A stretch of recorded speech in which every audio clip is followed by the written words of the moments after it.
Um,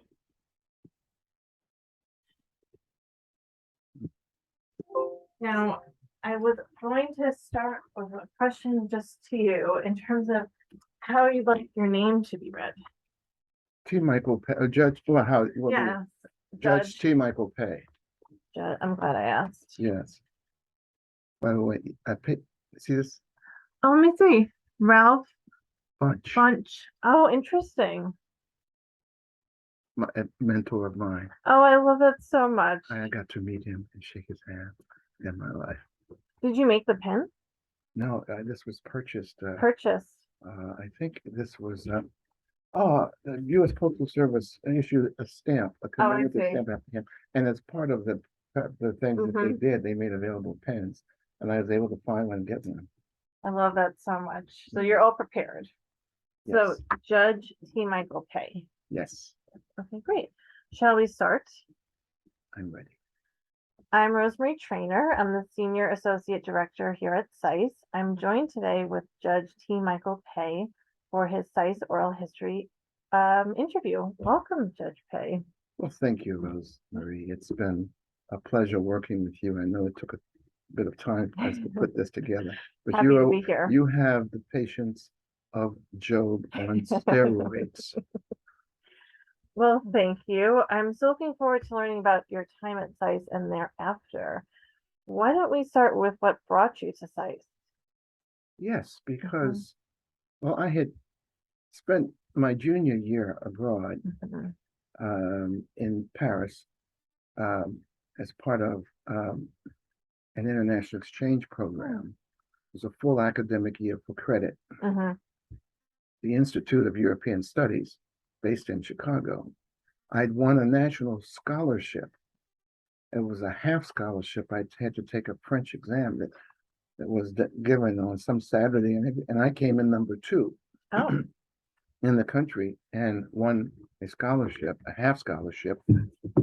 So I had already decided before even getting to university. By the way, I was at historically Black college, Coppin State College, now University.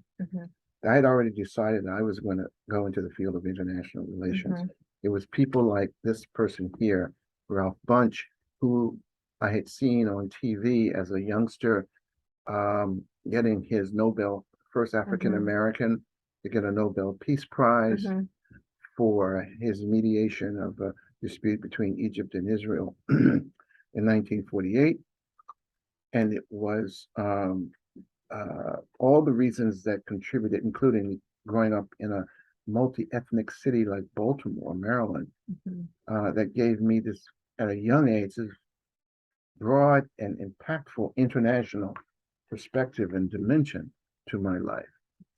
And I wanted to get out of Baltimore. That's the short answer to your question. What brought you to SAIS? But there were more important reasons than that. I had done my homework and realized that of the various schools, graduate schools in international relations, SAIS had a phenomenal reputation, even at that time. And it seemed to me logical that if you're going to go into the field of international relations, I could have gone to the School of Law and Diplomacy or to the West Coast or whatever, or New York. But all the Center of International Affairs is here in Washington. And I was thinking, surely I should be able to find an internship or a summer job there in between my 2 years. And that's exactly how it worked out. So I came to SAIS, loved it from day one. Day one. There was a professor here whose name was Professor Stillman, who used to teach a course on Wednesdays, it was called The Wide, Wide World of International Affairs. This guy had more charisma and more personality than 10 people with charisma and personality put together. And everybody loved going to his class because he would make international relations so fascinating. And so I loved it from the beginning to the very end. What would you say was a highlight of your time here? There were many highlights. And to be honest, I don't know. people of a younger generation may not know who Averill Harriman is, the great magnate who was very wealthy, and he was a great friend of SAIS and patron of SAIS. I got to meet him personally. He actually walked up to me and introduced himself. I said, "Hello, young man. My name is Averill Harriman." When I saw him, I said, "Sir, I know exactly who you are. It is my high honor to meet you." And we started to get into a conversation. Anyhow, that was one. The other was going up to New York as part of my class that was called International Organizations and International Law. Okay. Was taught by Professor Stephen Schwabel, who was a friend of Ralph Bunche. And he took the whole class up to New York for a session to sit in on either it was a Security Council or General Assembly meeting of some sort. But the cherry and the icing on the cake was that because of his personal relationship, he got us into Ralph Bunche's office in the top floor of the UN for a personal, like 45-minute meeting with him. So great. So we got to meet and shake hands and ask him questions. And I thought I had died and gone to heaven. Other high points of my career. This same professor, Stephen Schwabel, who I will always remember and have thanked many times. One day after class, I was taking his class of international, basic principles of international law. I loved it. It was like eating candy every night to read these things, and reading old British diplomatic telegrams and correspondence. I couldn't believe it. Well, one day after class, he said to me, "Excuse me, Mr. Peay, if you don't have another class to go to, I'd like to speak to you for a minute." And I said, "Sure." Of course, as a student, the minute a professor says they want to speak to you after class, you want, what have I done wrong? Well, it wasn't that I'd done anything wrong. It was that he got up, he closed the door, and he said, he says, I've observed over the last couple of months that you seem to have a natural proclivity to international law. You understand everything that I say. You're the first to answer the questions. You're correct." He says, "Have you ever thought about going to law school?" And I said, "Well, I've already applied to several." This was in my second year. I see. It was a whole year long course. And I've applied to several. He said, "Well, which ones?" I said, "Harvard, Yale." He said, "Would you like for me to write you a letter of recommendation?" I said, "I would be honored, delighted if you would." He wrote me a letter. He says, "Do you need financial assistance?" I said, "I do," because and he added that in. I was admitted to Harvard. I did well. I came out, and then there's more to be said about that, but I'll let another question provoke that response. Well, what was the vibe at SAIS when you were here in the late 60s during the war, and what was it like to be a student during that time? Very interesting question. Every male was of draftable age was, of course, constantly looking over their shoulder to see if they would be getting a draft notice. Right. Because we were on a deferment list. But I realized when I got here that this was an enormously, seriously, intensely academic place, which I expected. Because I studied at Sciences Po, l'Institut d'études politiques in France, and at my undergraduate school, and I knew what it was like to be in that environment. Here, it was even, it was 2 steps up from that. Interesting. Graduate school. And I realized something that I had already come here knowing, which is, you got to keep your game up. So I came in with my game stepped up, and it never stepped down. I graduated with honors. I don't know if that's one of the reasons why you asked me to be interviewed, if you knew that. But I saw it from your resume. yeah, Mhm. okay. In any event, so the vibe here was, but it was pleasant. I made good friends, Right. you know, and I felt like I fit in. In fact, some of those friends are still good friends. And over the years, Right. we've been happy to see each other again. Mhm. That's why I came to the reunion a Mhm. couple of months ago. I Mhm. wanted to see my old friends. How was that experience for It you? was wonderful. It was too short, but it was wonderful, Mhm. you know. And not enough people came. Yes. Uh, well, assuming that they're still with us, I Mhm. pray that, Anyhow, um, so, How about after SAIS? Tell us about your legal career. oh my goodness gracious. You know, all the dots connected. Hmm. Um, Everything that I've done since undergraduate school, actually since, so I would say, since the eighth grade, which is when I started studying French. French. I decided that I was going to study French. And then in Baltimore at that time, every um, every student who got to the eighth grade had to study a foreign language. They had to. Mhm. I decided to study French and to stay with French, eighth, ninth, 10th, all the way through. And so, how did it affect the impact of wanting to do international and be multilingual started then. After I graduated from SAIS, went to law school, Mhm.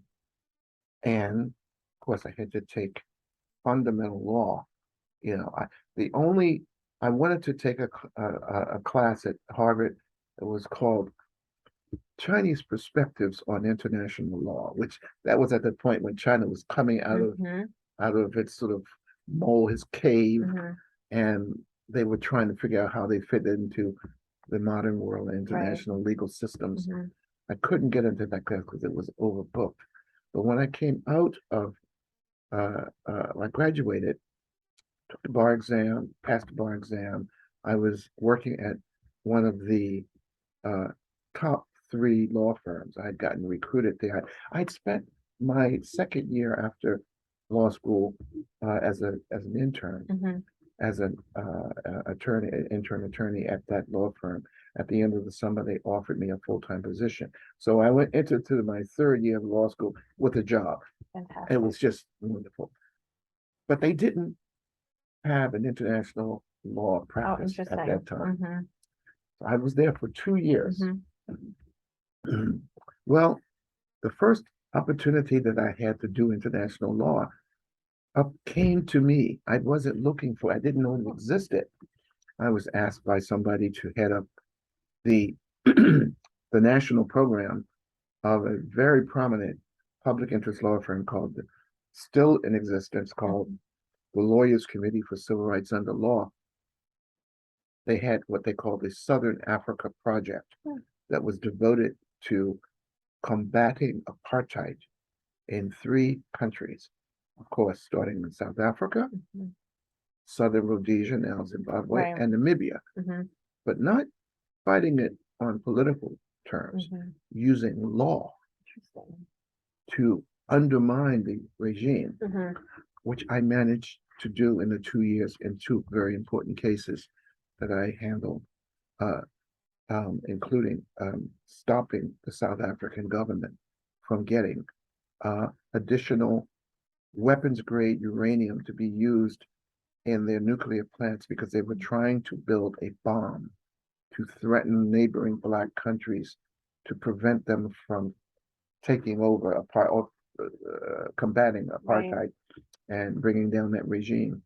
And I was able to file briefs using, we're in the age of the dispute involving Trump's declassified documents.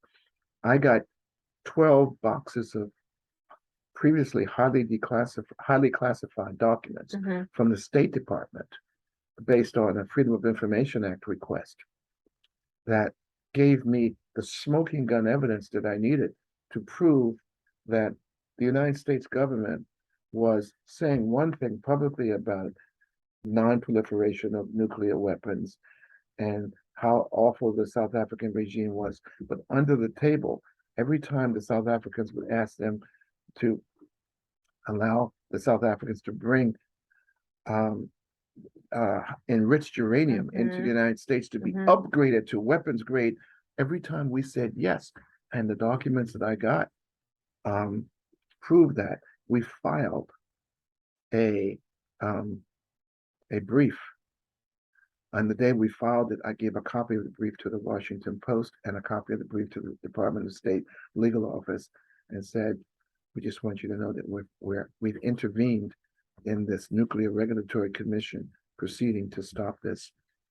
And about a month and a half later, it all froze down because the cat was out of the bag. Right. And it stayed that way for 8 years throughout the entire Reagan administration. And then the situation in South Africa became unstable because it was clear there were riots and it looked like Nelson Mandela was going to be released eventually. And so they weren't going to give any more nuclear cooperation to, they didn't know what they were going to be dealing with after Nelson Mandela was released. So it stopped. And during that time, the South African government under Mandela decided, we don't want to join the nuclear club. So I'm trying to find time to write a book or some sort of publication that will document. I have all the documents to document this, to show that we saved a stitch in time, saved 9. I want to call it because at that time there were 9 members of the nuclear club, and we prevented the 10th member, South Africa, from joining. And all of that is because of SAIS, training in SAIS. And of course Harvard Law School. When you're going after an issue, you go after it 100%. And I remember in my first year at SAIS, we all had to produce a paper. I think we still have to do that. They still have to do that. And on the political economy of some country, I chose Turkey because I thought Turkey was a fascinating country. You know, one foot in the West and one foot in the East, and all of that culture and the Turkish, empire over the period of time, the Ottoman. So I did a great paper, and the grade that I got on it was an A+. And the person who graded it said it was a graduate PhD student. He says, I've read many of these papers. He said, this is one of the finest, most well-documented papers I've ever seen. And I was so happy and proud of that. That's when I realized I was made for this. I'm going to stay with it and just go for it. And so after I left, and then to go back to show the other SAIS connection, during the time that I was fighting apartheid, my former international law professor from SAIS, who actually was an adjunct professor here, because he was working at the State Department as the number 3 top attorney there to the Secretary of State. He found me and asked me would I be interested in joining the office of the legal advisor at the State Department. Well, that was ultimately my goal. And I told him that I couldn't come now because I was in the middle of these projects. But maybe in a year. He called me back in a year. And I said, okay, now we can do it. And then we did it. It was a blessing. It was God. It was, serendipity. Call it what you will. It was wonderful. Well, that leads me to my next question for you. What advice would you give SAISers today?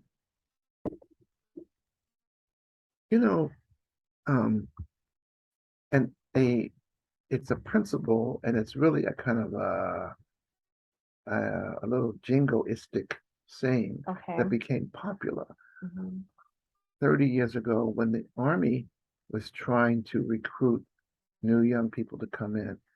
And the phrase that they used was, be all that you can be. Join the Army. Well, I would say, forget about the Army part. Be all that you can be. Believe in yourself and go for it. If this is the field that you have decided you want to go into it with 100% energy, commitment, but most of all, love. Because I'll tell you why I say that, Rosemary. I grew up in a family of 10 children, both parents. Only my father worked, and he was in construction, and he provided masterfully for his family. My mother didn't work until the last child was in high school, and she knew that he was going to graduate, and then she got the job. Well, what I realized was that, it would be great. I had the potential to make a huge amount of money as a lawyer. As I was in the field of law and I was very observant, I realized that, with no disrespect to lawyers, if that's what you want to do and just go for the money and represent clients and be fighting in court over money all the time, I wanted something more. I wanted something closer to what Ralph Bunche did, which was making peace. That's why I went to SAIS. I wanted to be in diplomacy. I did not understand, why do countries have to go to war? Why do countries have to be at odds? There's enough in this world, on this planet, for everybody. And so I decided that go with what you love. This is the advice. If you go and pursue what you love, you will do very well in your career, because love promotes success. There's no question. It's almost like a scientific or mathematical formula. If you go for something you love, don't forget about the money. The money will take care of itself. And so what I discovered was, like midway in my career, yeah, this is really true, because I live a comfortable life. I'm not wealthy, but I'm far from poor. And it just kept getting better and better and better. And now I'm retired on a government pension, and I don't have to work.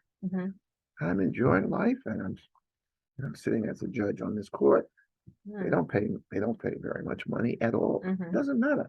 I enjoy helping to administer justice. So it's all going back to do what you love, and every other thing in your career, more likely than not, will take care of itself.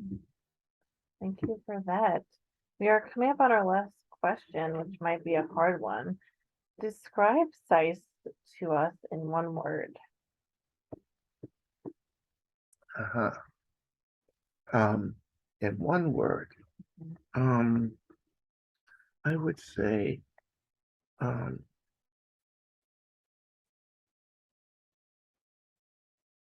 just give me one more second, because I want to use two words. Take your time. Two words are okay. 2 words are okay? Yes. Yeah.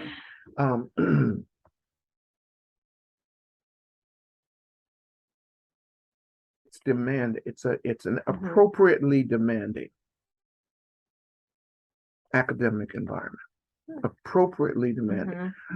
Why do I say that? Because SAIS is still, in my opinion, the leading graduate school training ground for international affairs, without casting aspersions on any of its competition. I know I have the highest respect for them as well, but for me, I could not have chosen better. And here I learned that the demanding level of work and intellect and commitment was appropriate because of what we would be asked to do in our professional lives. I've had the privilege, Rosemary, of representing the United States government all around the world. The preparation at SAIS and at Harvard enabled me to be, for instance, the lead negotiator at the UN's World Conference for the United States government, for the U.S. delegation. I was the lead negotiator at the 2005 UN World Conference on Disaster Risk Reduction. And I because I had negotiated in Geneva as the legal advisor to our delegation there, every paragraph of that document at every meeting that they had, when we got to Kobe, Japan, the head of the delegation, ambassador, and the number two, who was the assistant secretary and assistant secretary of international organizations at the State Department, said, Mike, you'll be our spokesperson for every, and I actually was negotiating not just for the United States government, but at one point in time, the chairman of this worldwide committee, because I'd been making, I I've spent my entire career trying to build bridges between people and state governments and so forth. So even though the United States government may not have had an issue with a certain clause or paragraph in some document that we were trying to negotiate and reach consensus on, I would always listen carefully to what the other delegations were saying and trying to figure out now, what could we conceive of that would bring them together? So frequently during the course of this week-long meeting, I would raise my flag and say, well, I've listened very carefully to the delegations of X and Y, and I think I see an issue here that might be fixable. Perhaps if instead of saying X, could we put it this way, and then propose some language that I'd already carefully worked out and ask the delegations would they consider that. And often, we could live with that. And so at one point in time, on the last day of negotiations, we were running out of time. It was getting close to midnight.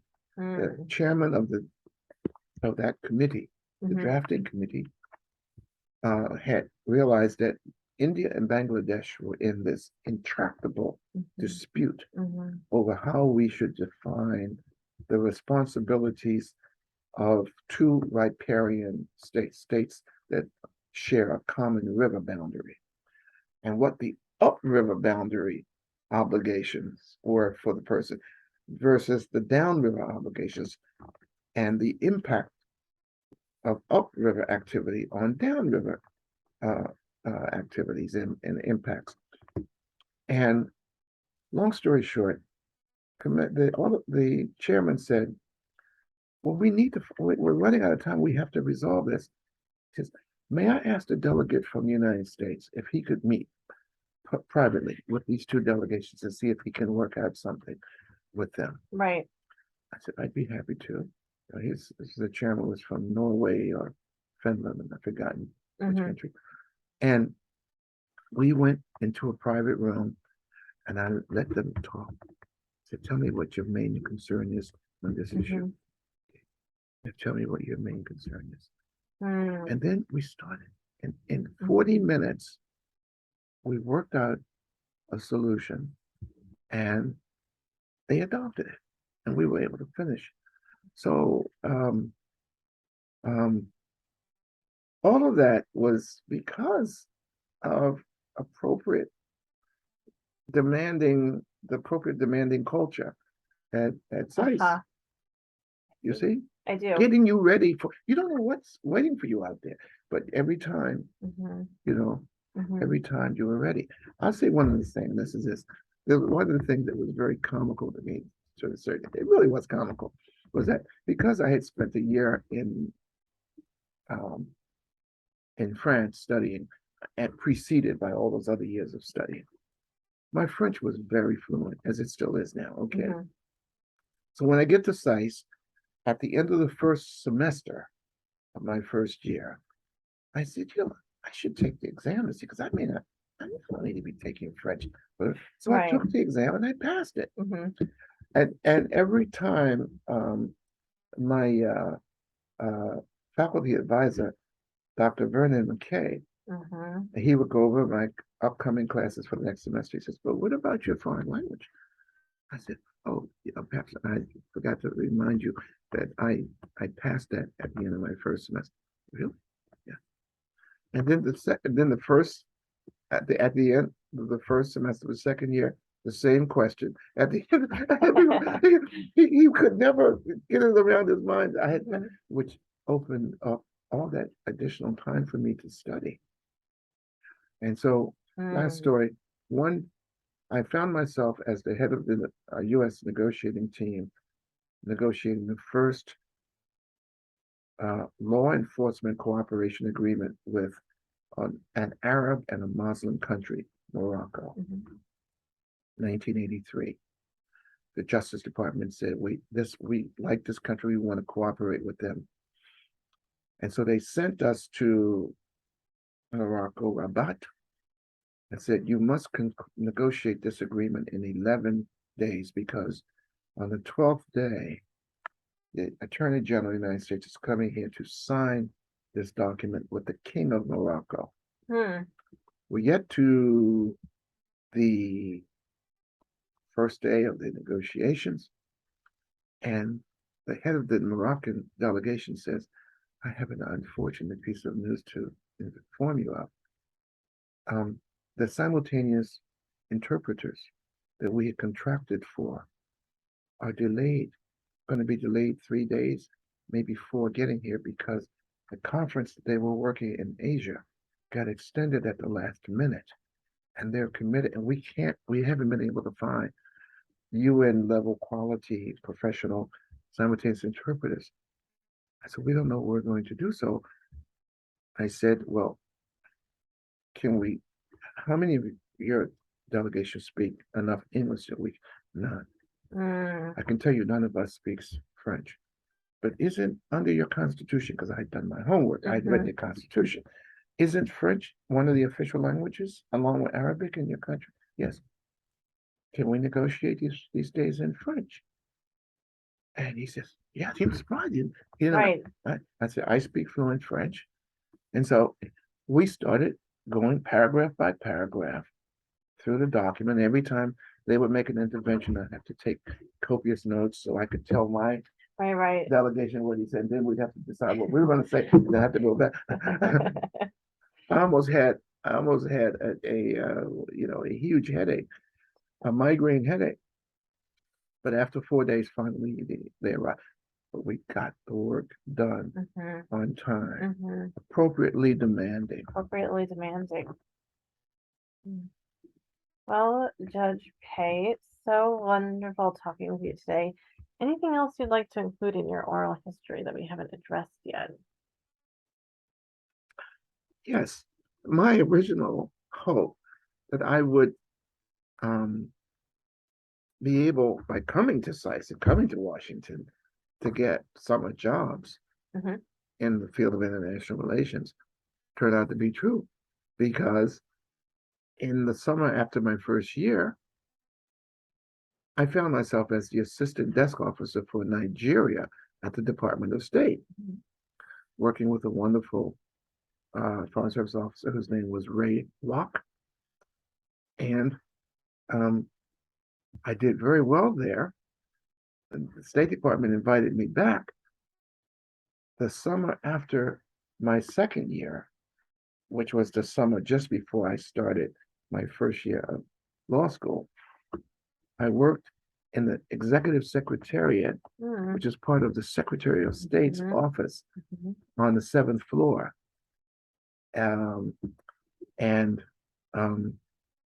It was just a wonderful experience, because I had to edit documents that I had to proofread and edit documents that were about to go to the secretary or to the deputy secretary or to the undersecretary.